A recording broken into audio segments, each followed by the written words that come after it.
Mr. Secretary, welcome back to Fox News Sunday. Thank you. Great to be with you, Chris.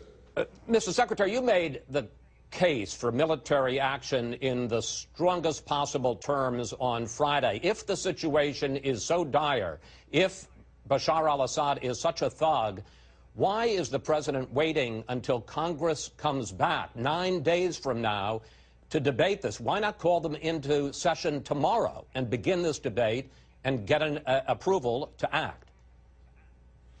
Well, Chris, the case hasn't changed, and the case doesn't change at all. The rationale for the military response the president has requested is as powerful today and will be as powerful, if not more powerful, each day. The fact is that yesterday we have now learned that hair and blood samples that have come to us from East Damascus, from individuals who are engaged as first responders in East Damascus, I can report to you today they have tested positive for signatures of sarin. So this case is going to build stronger and stronger, and the president believes that the United States of America, for a decision like this, is stronger when you have the time to be able to have the support of the United States Congress and obviously the support of the American people through them. So I think that America is stronger here. That's the president's belief. I think people should be celebrating that the president is, in fact, not moving unilaterally, that he's honoring the requests that he heard from many people in Congress to consult and to be engaged with them. And I think realizing that that the Assad regime is already on the defensive. They are being significantly impacted by the potential of these strikes. We do not lose anything. We actually gain. And what we gain is the legitimacy of the full-throated response of the Congress of the United States and the President acting together after our democratic process has worked properly. But Mr. Secretary, this isn't CSI. This isn't a civics lesson. People's lives are at stake, as I don't have to tell you, on the ground in Syria. In your remarks on Friday, you said that this matters, and it matters beyond the borders of Syria. Take a look.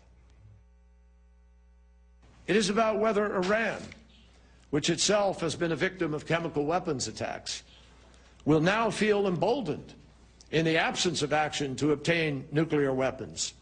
It is about Hezbollah and North Korea.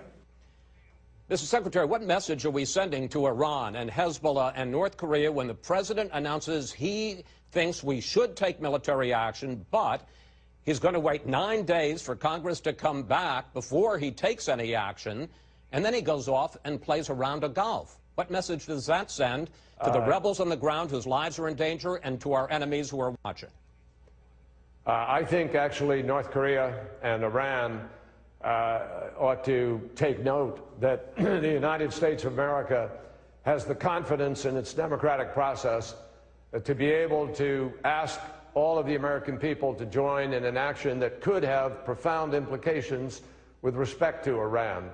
The fact is that if we act, and if we act in concert, then Iran will know that this nation is capable of speaking with one voice on something like this, and that has serious, profound implications, I think, with respect to the potential of a confrontation over their nuclear program. That is one of the things that is at stake here. I said that. You just quoted it. That and America's willingness to enforce the international norm on chemical weapons. I think we are stronger. The president believes we're stronger when the Congress of the United States joins in this. I mean, Congress can't have it both ways. You can't sit there and say, well, you got to consult with us and we ought to honor the constitutional process, and Congress has the right to make its voice heard in these decisions, and the president is giving them that opportunity. And I think you should welcome it, Chris, and the Congress and the country should welcome this. But it's a healthy debate. It's an important debate. And we do not lose anything militarily in the meantime. If Assad the refugees on the ground lose something, sir. They lose the possibility that they're going to get killed in the meantime. Let me just, if I may, follow up. Ronald Reagan didn't think he needed congressional approval to go after Gaddafi in Libya. Bill Clinton didn't think that he needed approval to go after Kosovo or to go after al-Qaeda. This president seems to think he needs political cover. Actually, Chris, at the very instant the planes were in the air on Kosovo, there was a vote in the House of Representatives, and the vote didn't carry. So the truth is, the president would have loved to have had the support from Congress. The fact is that our country is much stronger when we act together. I'm amazed that you would argue against the Congress of the United States weighing in, when in fact already Assad is on the defensive. He's moving assets around, he's hunkering down, he's taking a response to the potential of a strike. And the fact is that this strike can have impact when it needs to, with the support of the Congress of the United States. Well, now, if the Assad regime, let me just finish, if the Assad regime were to be foolish enough to attack yet again and to do something in the meantime, of course the President of the United States knows he has the power to do this, and I assume the President would move very, very rapidly, but he feels we are stronger in getting the United States as a whole to gel around this policy, to understand it better, and to know what the strategy is and why the United States needs to do this. What if Congress refuses to authorize action? What happens then? I don't believe that's going to happen. I think the stakes of upholding the international standard of behavior that has been in place since 1925 after World War I, that only Adolf Hitler and Saddam Hussein have breached that in time of war since then, and now Assad joins them.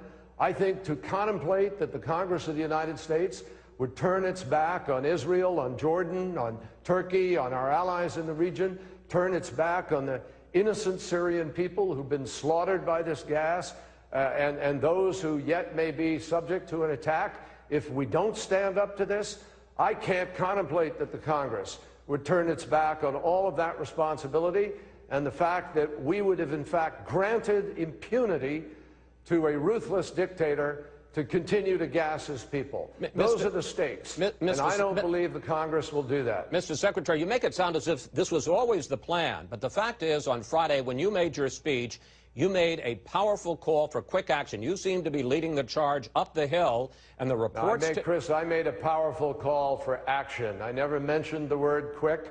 I made the case for why we needed to take action. You talked about taking a decision now. If I may, though, sir, the White House the president has taken his decision, Chris. The president announced his decision yesterday. But nothing's going to happen for 10 days. Well, Chris, it will happen with the consent of the Congress of the United States and be much more powerful, and I believe allow us to even do more coordinating with our friends and allies, do more planning, and frankly be far more effective. Sir, I think this is a smart decision by the president. I think it's a courageous decision.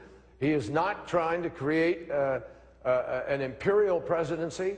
He's trying to respect the process by which we are strongest in this country. But sir, I think Congress and the American people should welcome this. But if I may just ask my question, the fact is this was not the plan. The White House is acknowledging... Well, I don't know why... If I can just ask the question, sir. The White House is acknowledging this was not the plan. The White House podium, the press spokesman kept saying you didn't need congressional approval. We're told the president went out with his chief of staff on the lawn Friday night, changed his mind, talked to White House staff, and you and other cabinet officials were informed about it after the fact. This was never the plan. I disagree with that. I received a telephone call from the president the night before. He discussed it. He had not made up his mind. I believe it is a good idea. I think the vice president, a whole group of people believe that the president has made a courageous decision. And as you know, Chris, and I think, you know, I've certainly learned as a new member of a cabinet, no decision is made until the president of the United States makes the decision. You know, staff can advise, people can weigh in, but everybody knows that ultimately no decision is made until the president makes it. The president made this decision. I believe it's the right decision.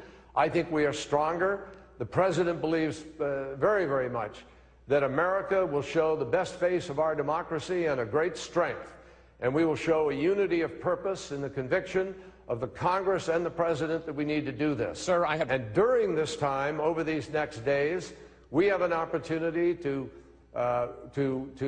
re-gauge and to fine-tune our strategy on Syria. I know people like John McCain, Lindsey Graham, others have thoughts about things that could strengthen it. I think we can create a unity of purpose here that actually makes America stronger and that is, frankly, much more damaging and much more problematic for Assad. One final question, sir, and we have less than a minute left. You talk about this is going to make it worse for Assad. After the president announced his decision, officials in Damascus were saying that the president had flinched, had made a joke of the American administration. A newspaper out on the streets of Damascus today calls this, quote, the start of the historic American retreat. Haven't you handed Syria and Iran at least a temporary victory, sir? I don't believe so at all. And that is in the hands of the Congress of the United States. The president has made his decision. The president wants to stand up and make certain that we uphold the international norm, that we do not grant impunity to a ruthless dictator to gas his own people. Anybody who saw those images, anybody who now focuses on the evidence that I just gave you about signatures of sarin in the hair and blood samples of the first responders. I mean, first responders died. People who went to help the people who were hurt died in this case. This is a man who has committed a crime against humanity. And I can't imagine that the Congress of the United States will not recognize our interests with respect to Iran, Israel, Jordan, Turkey, our friends in the region, the Syrian people, the opposition. America's credibility is on the line here. And I expect the Congress of the United States to do what is right and to stand up and be counted.